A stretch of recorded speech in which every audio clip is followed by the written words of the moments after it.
Hi everyone, welcome to the class 6 of the course. And आज के इस video में हम लोग टेक्स्ट फंक्शन सीखेंगे।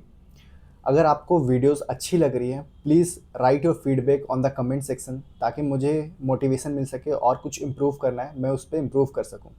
आज के वीडियो में हम लोग डिस्कस करेंगे डिफरेंट टेक्स्ट फंक्शन जिससे हम डेटा क्लीनिंग करते हैं। जैसे कि आप जानते हो, एक डेटा एनालिस्ट का मेजर टाइम डेटा क्लीनिंग में स्पेंड होता है। अगर आपको इन फंक्शंस में अच्छा कमांड है तो आप डेटा क्लीनिंग काफ़ी फास्ट कर पाओगे और अपने काफ़ी टाइम को सेव कर पाओगे। चलिए बिना देर किए हुए क्लास को स्टार्ट करते हैं और आ जाते हैं अपने स्क्रीन पे।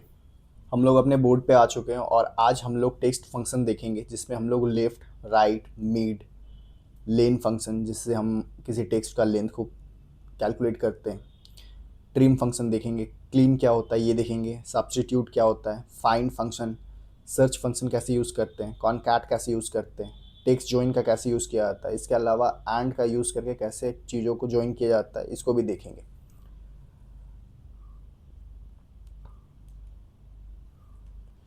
एक एग्जांपल देखते हैं कि लेफ्ट फंक्शन कैसे काम करता है। हमारे पास एक टेक्स्ट है, प्रोडक्ट अंडरस्कोर ID अंडरस्कोर 2024। हमारे पास कैरेक्टर्स स्टार्ट होते हैं 1 से, 1 2 3 4 5 ऐसे करते हुए जो टी है वो कैरेक्टर 7 है। देन अंडरस्कोर कैरेक्टर 8, ये आई एंड डी हो जाएगा 9 एंड 10, एंड देन ये 11 हो जाएगा और ये हो जाएगा 12 13 14 एंड 15। तो टोटल हमारे कैरेक्टर्स 15 है।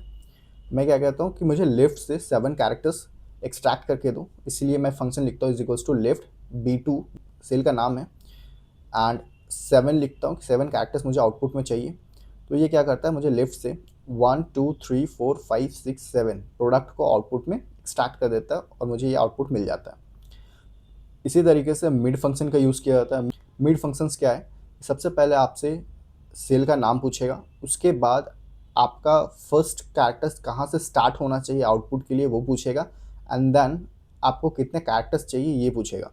जैसे एग्जांपल से देखते हैं, B2 हमारा सेल नेम हो गया और उसके बाद कैरेक्टर नंबर 9 से स्टार्ट करने कह रहा है और 2 कैरेक्टर तक जाने के लिए कह रहा है। दैट मीन्स कि आपका जो कैरेक्टर नंबर 9 है जो कि आई है उससे स्टार्ट होगा और 2 कैरेक्टर्स तक जाएगा। दैट मीन्स 9 एंड 10 तक जाएगा, तो मुझे आउटपुट में ID मिलेगा। देन हमारा एक फंक्शन होता है राइट फंक्शन। ये लेफ्ट फंक्शन का ही एक अल्टरनेटिव रूप होता है जिसमें हम लोग राइट से कैलकुलेट करते हैं और नंबर ऑफ कैरेक्टर्स को एक्सट्रैक्ट करते हैं। जैसे प्रोडक्ट ID अंडरस्कोर 2024 है। अब हम लोग क्या कहते हैं, मुझे राइट से 4 कैरेक्टर्स चाहिए। इसके लिए मैं लिखता हूँ राइट, ब्रैकेट ओपन करते हैं, सेल नेम देते हैं जहाँ पे आपका ये टेक्स्ट एंटर्ड है। उसके बाद जितने कैरेक्टर्स चाहिए उसको मैं यहाँ लिख देता हूँ। मुझे 4 कैरेक्टर्स चाहिए, मैंने यहाँ 4 लिखा हुआ है। ये क्या करेगा, राइट से 1 2 3 4 ये 2024 को एक्सट्रैक्ट कर लेगा और मुझे आउटपुट में 2024 मिल जाएगा। ठीक है। इसके बाद जो दूसरा फंक्शन होता है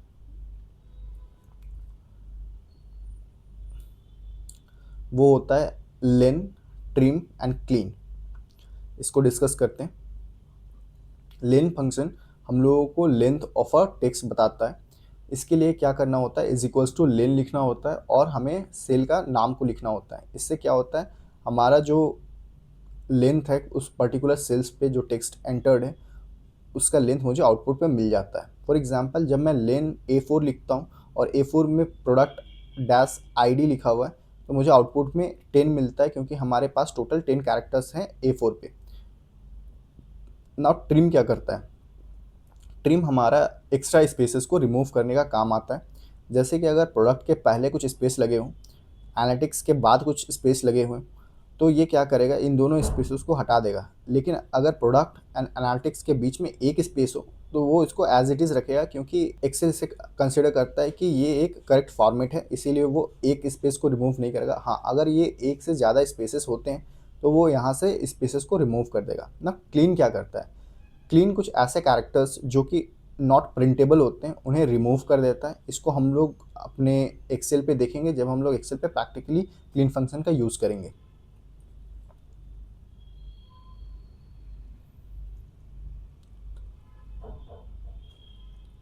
now let's come to substitute. Substitute क्या करेगा, ये एक रिप्लेस फंक्शन के जैसा ही काम करता है, लेकिन ये आपके एक पर्टिकुलर सेल पे रिप्लेस का काम करता है। मैं सब्स्टिट्यूट लिखता हूँ, उसके बाद सेल नेम लिखता हूँ, उसके बाद मुझे कौन सा टेक्स्ट को चेंज करना है उसे लिखता हूँ, किससे चेंज करना है दैट मीन्स किससे रिप्लेस करना है ये लिखता हूँ, और अगर मुझे किसी पर्टिकुलर इंस्टेंस को रिप्लेस करना है दैट मीन्स कि आप चाहते हो कि जो फर्स्ट टाइम ओल्ड टेक्स्ट आए बस वही रिप्लेस हो जाए विद द न्यू टेक्स्ट। अगर आप ऐसा चाहते हो तो आप इंस्टेंस नंबर 1 लिख सकते हो। अगर आप चाहते हो कि सेकेंड जो आए उसमें आपका ओल्ड टेक्स्ट न्यू टेक्स्ट से कन्वर्ट हो जाए तो आप यहाँ पे इंस्टेंस नंबर 2 लिखोगे। और आप चाहते हो कि सारे के सारे ओल्ड टेक्स्ट जो कि यहाँ पे लिखे हुए हैं वो न्यू टेक्स्ट से रिप्लेस हो जाए, तो इसके लिए आप इस पर्टिकुलर ऑप्शन को छोड़ दोगे और ब्रैकेट को क्लोज कर दोगे। आपको आउटपुट में जो ओल्ड टेक्स्ट था वो कन्वर्ट होता हुआ दिखेगा जो न्यू टेक्स्ट है आपने लिखा हुआ है उससे। एक एग्जांपल देख लेते हैं। मेरे पास एग्जांपल है कि ny underscore store underscore has 1 underscore error है। ये ओल्ड टेक्स्ट था, मैंने इस पे सब्स्टिट्यूट यूज़ किया है और मैंने हैज़ 01 को सब्स्टिट्यूट करा विथ हैज़ 02, और जैसे ही मैंने इसका यूज़ किया मेरा जो आउटपुट है वो चेंज हो चुका है ny underscore store underscore has 2 underscore correct से, क्योंकि मैंने करेक्ट को भी चेंज किया है फ्रॉम एरर। तो इस तरीके से हम लोग सब्स्टिट्यूट का यूज़ करते हैं। फाइंड फंक्शन क्या करता है, ये फर्स्ट थिंग कि ये केस सेंसिटिव होता है।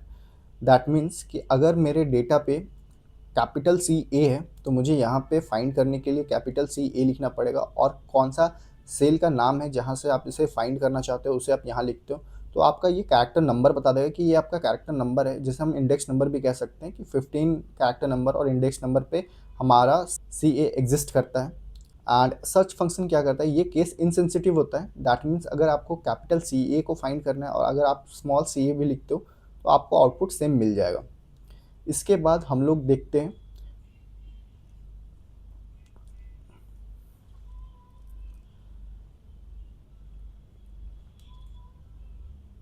कॉनकैट को। कॉनकैट क्या करता है, ये टेक्स्ट को आपस में ज्वाइन करने के लिए यूज़ किया जाता है। जैसे मुझे A4 B4 एंड C4 को आपस में ज्वाइन करना है तो उसके लिए मैं is equals to concat A4 B4 and C4 को कॉमा देकर के लिखूंगा तो मुझे जो आउटपुट मिलेगा वो आपस में ये ज्वाइन हो चुके हैं, इस तरीके से मिलेगा। अगर मुझे टेक्स्ट ज्वाइन का यूज़ करना है तो मैं यहाँ पे एक डिलिमिटर डिसाइड करूँगा कि जो भी हमारे टेक्स्ट ज्वाइंस होंगे वो एक डिलिमिटर से सेपरेट होंगे, और अगर मैं चाहता हूँ कि मेरे जो एम्प्टी स्पेसेस है वो स्किप हो जाए तो इसके लिए मैं ट्रू करूँगा और हम एक रेंज को यहाँ सेलेक्ट कर लेंगे। इससे क्या होगा, जैसे कि मैंने जॉन ब्लैंक डोए इसको सेलेक्ट किया तो मुझे जो आउटपुट मिलेगा वो मिलेगा जॉन कॉमा डोए। सिमिलरली मैरी ली जॉन को जब मैं यूज़ करूँगा तो मुझे जो आउटपुट मिलेगा वो मिलेगा मैरी कॉमा ली कॉमा जॉन। इसके बाद एक फंक्शन होता है जिसे हम एंड का यूज़ करके यूज़ करते हैं। इसको भी हम लोग एक्सेल के इंटरफेस पे देखेंगे। चलिए हम लोग एक्सेल के इंटरफेस पे आ जाते हैं।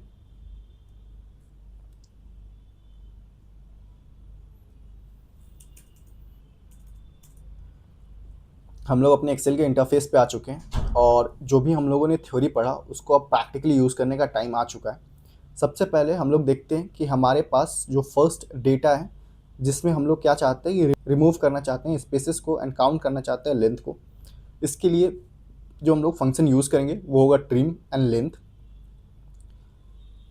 सबसे पहले मैं एक बार अपने डेटा को आपको दिखा दूं कि इस डेटा में हमारे पास एक स्पेस है, स्टार्टिंग में एक स्पेस लगा हुआ है जिसे ट्रिम का यूज़ करके हम लोग रिमूव करेंगे।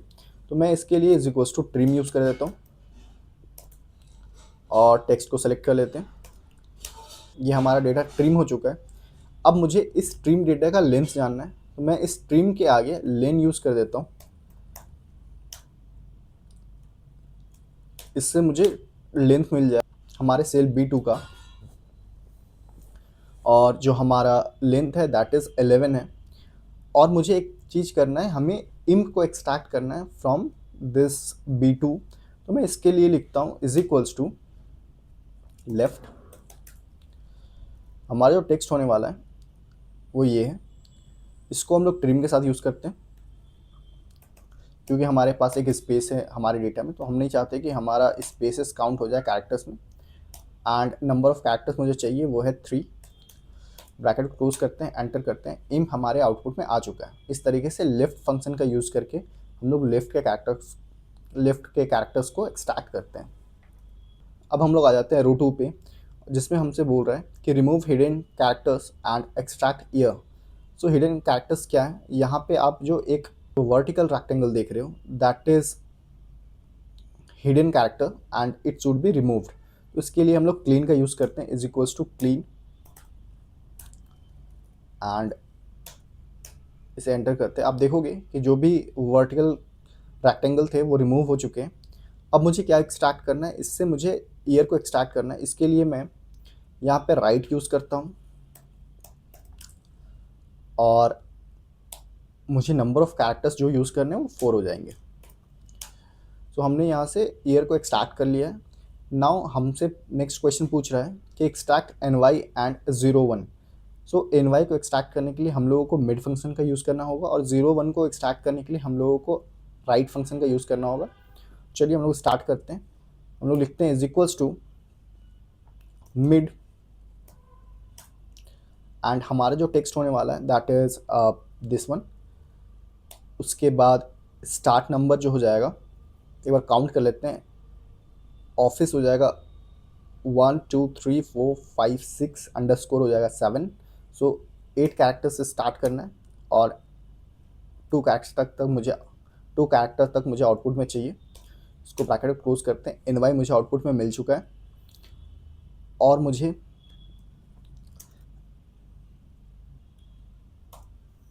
एंड के साथ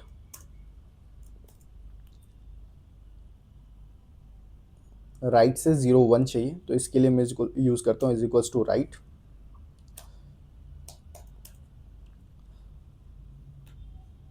मैं टेक्स्ट को सेलेक्ट करता हूँ, राइट से 2 कैरेक्टर्स चाहिए, एंटर करता हूँ। यहाँ पे एंड का साइन दे देता हूँ।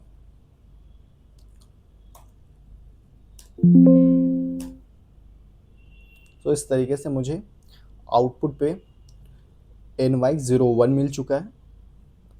आप देखोगे मैंने मिड का यूज़ किया, देन मैंने एक एंड का यूज़ किया, एंड कॉन्कैट करने के लिए यूज़ किया जाता है।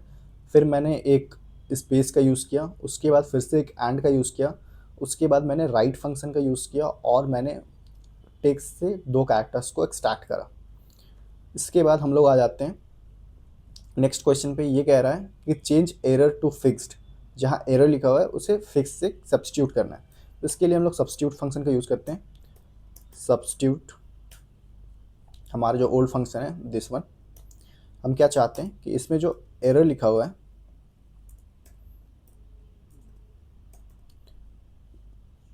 ये रिप्लेस हो जाए विथ फिक्स्ड,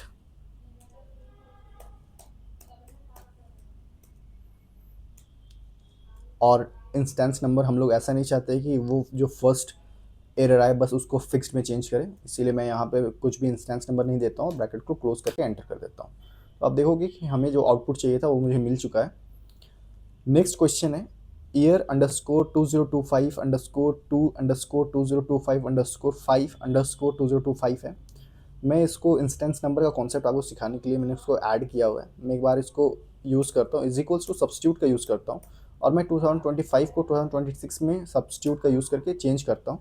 लेकिन मैं instance number 1 and instance number 2 use करूँगा तो आप देखोगे कि सिर्फ जब फर्स्ट 2025 है वो सिर्फ 2026 में चेंज होगा। जब मैं इंस्टेंस नंबर 2 यूज़ करूँगा केवल जो सेकेंड वाला 2025 है वो 2026 में कन्वर्ट होगा।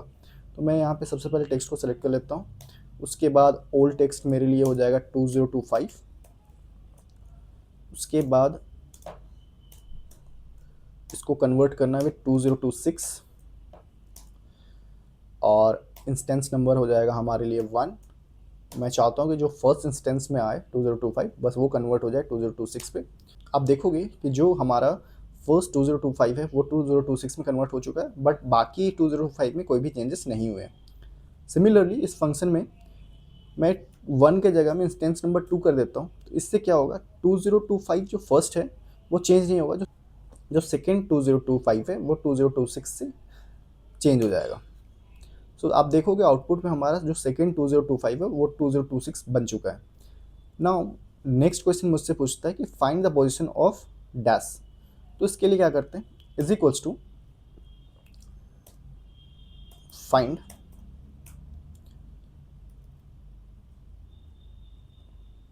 टेक्स्ट को सेलेक्ट करते हैं, विद इन टेक्स्ट।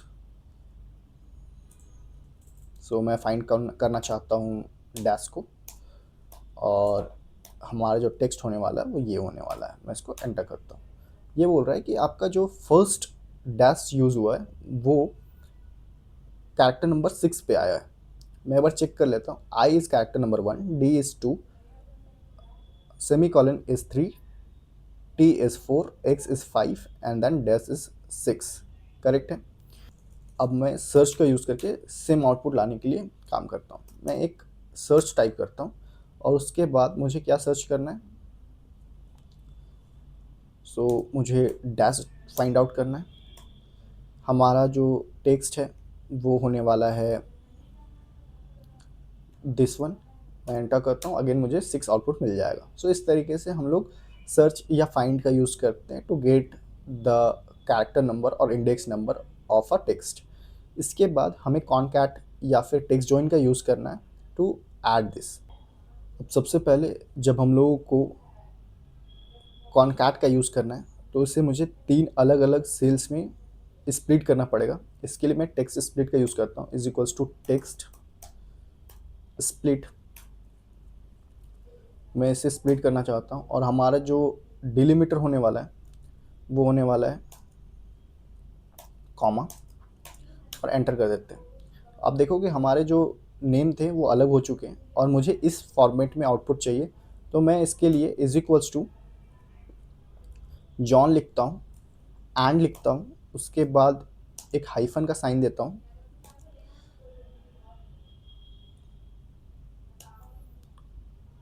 उसके बाद एंड लिखता हूँ, डो लिखता हूँ, उसके बाद सिंस यहाँ एक ब्रैकेट का साइन है मैं एक ब्रैकेट ओपन करता हूँ,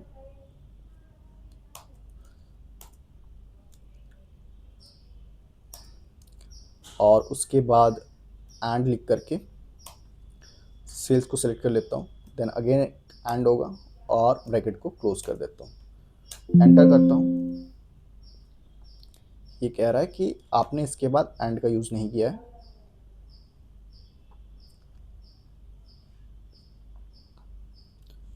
ये कह रहा है कि E8 है, उसके बाद एंड है, उसके बाद आपने डैश यूज़ किया, उसके बाद आपने एंड यूज़ किया, उसके बाद आपने डो का यूज़ किया, उसके बाद आपने एंड वर्ड का यूज़ नहीं किया है, एंड देन आपने एक ब्रैकेट ओपन का यूज़ किया है। तो इसको मैं इस तरीके से दिखा देता हूँ। उसके बाद एंड का यूज़ किया है, उसके बाद G8 का यूज़ किया है, उसके बाद एक एंड है, और इसके बाद ये टेक्स्ट एंड हो जाता है और एंटर कर लेते हैं। तो मुझे जो आउटपुट चाहिए था वो मुझे आउटपुट मिल चुका है using multiple ends. This is all about today class. अगर आपको वीडियोस अच्छी लग रही है please like the video, subscribe it and share it to your friends. मेरा टारगेट 200 सब्सक्राइबर्स का है। जैसे ही 200 सब्सक्राइबर्स अचीव हो जाएंगे मैं आपके लिए हाई क्वालिटी एक्सेल प्रोजेक्ट्स लेकर के आऊँगा, और मैं हो सकता है आपको लाइव पढ़ा रहा हूँगा। तो चलिए क्लास को एंड करते हैं एंड मिलते हैं नेक्स्ट क्लास पे।